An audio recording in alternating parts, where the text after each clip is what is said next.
अस्सलाम everyone, welcome to the lecture box. This is Gulzar Munawwar. आज की इस वीडियो में हम बात करेंगे क्रेडिट रिस्क प्रैक्टिसेस के हवाले से कि रिटेल बैंकिंग के अंदर किस तरह रिस्क को मैनेज किया जाता है। इससे पहले हमने बात की थी बिजनेस एंड कमर्शियल बैंकिंग के अंदर किस तरह रिस्क को मिटिगेट करने के लिए डिफरेंट स्ट्रैटेजीज अपनाई जाती हैं। तो स्टार्ट करते हैं आज की वीडियो।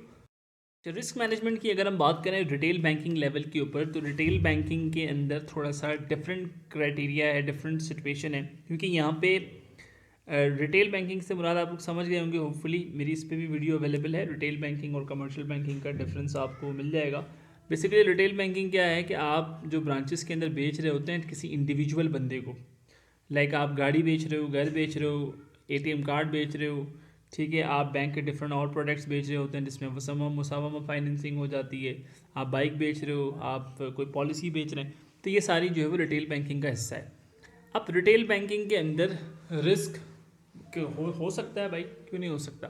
आप उस रिस्क को कैसे मैनेज करना है और उसमें कौन लोग इन्वॉल्व होते हैं उस रिस्क को ख़त्म करने के लिए, ठीक है, या उस रिस्क को एसेस करने के लिए कौन लोग इन्वॉल्व होते हैं। तो फ्रंट लाइन बैंकर यानी कि GBOs, operation managers, branch managers, जितने भी एरिया मैनेजर्स हैं, जोनल हेड्स हैं, ये सारे लोग इस डिफेंस का पार्ट हैं, क्योंकि कोई भी फाइनेंसिंग होती है तो ये सारे लोग इसको अप्रूव कर रहे होते हैं, साइन कर रहे होते हैं। तो इनको चाहिए कि स्टार्ट में ही रिस्क को वहीं पे असेस करें और वहीं से ही उस रिस्क को ख़त्म करने या उस रिस्क को मिनिमाइज़ करने की कोशिश करें, ठीक है। उसके बाद दूसरे नंबर पे आपका ट्रेजरी डिपार्टमेंट है, फिर लीगल डिपार्टमेंट, इस तरह जहाँ जहाँ आपका केस जाता है अप्रूवल के लिए, उन सब की भी रिस्पॉन्सिबिलिटी बनती है कि जहाँ पे वो चीज़ रिस्की लग रही है वहाँ पे वो कंप्लाइंस करते हुए उस चीज़ को ख़त्म करें। उसके बाद अगली जिम्मेदारी आती है डिफरेंट डिपार्टमेंट्स की, जो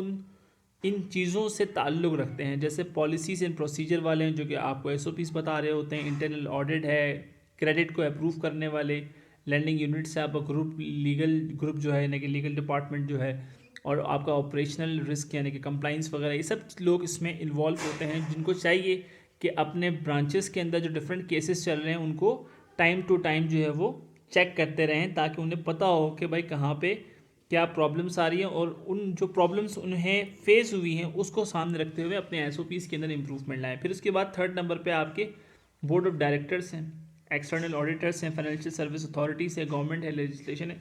तो ये सब मिलके उस चीज़ को ख़त्म करने की कोशिश करते हैं कि कम से कम रिस्क पे अपने आप को सेफ़ रखते हुए बैंक इस तरह अपने आप को सेफ़ रखे कि वो सेफ़ रखते हुए फाइनेंसिंग भी करे और प्रॉफिट भी कमाए, पैसा कमाए, ठीक है। बेसिक पर्पस ये रिस्क मैनेजमेंट का।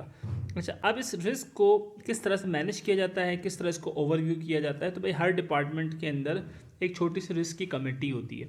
उनका काम ये होता है कि साल में या 6 महीने में डिफरेंट टाइम के अंदर, और डिफरेंट ड्यूरेशंस होती है हर बैंक के अंदर, हर डिपार्टमेंट का, कि वो पिछले लेट से 2-3 महीने में जो केसेस सामने आए हैं, जहाँ पे प्रॉब्लम्स हुई हैं, जहाँ पे कोई बैंक की तरफ से कोई चीज़ कम हो गई थी जिसकी वजह से वो रिस्क क्रिएट हुआ है, तो उसको किस तरह से ख़त्म करना है, उसके हवाले से पॉलिसीज़ वो डिज़ाइन कर रहे होते हैं। तो अब क्रेडिट डिपार्टमेंट में क्रेडिट रिस्क का की छोटी सी कमेटी होगी, इस तरह हर डिपार्टमेंट के अंदर एक रिस्क की कमेटी होती है। वो क्या करती है, वो रिपोर्ट करती है बोर्ड ऑफ डायरेक्टर्स को, वो रिपोर्ट करती है CEO के, भाई यहाँ पे मसला है, इसको आप इस तरह से ठीक कर सकते हैं। तो इस तरह से रिटेल बैंकिंग के अंदर रिस्क को मैनेज किया जाता है। आई होप कि आपको इस वीडियो से फ़ायदा हासिल हुआ होगा। अब इसके बाद हम बात करेंगे क्रेडिट स्कोरिंग के ऊपर, उसकी टाइप्स के ऊपर, फिर हम बात करेंगे जनाब अली ECIB क्या है। तो जुड़े रहिएगा वीडियो के एंड तक। मज़ीद कुछ ऐड करना चाह रहे हैं तो आप कमेंट कर सकते हैं। Thank you so much for watching the video.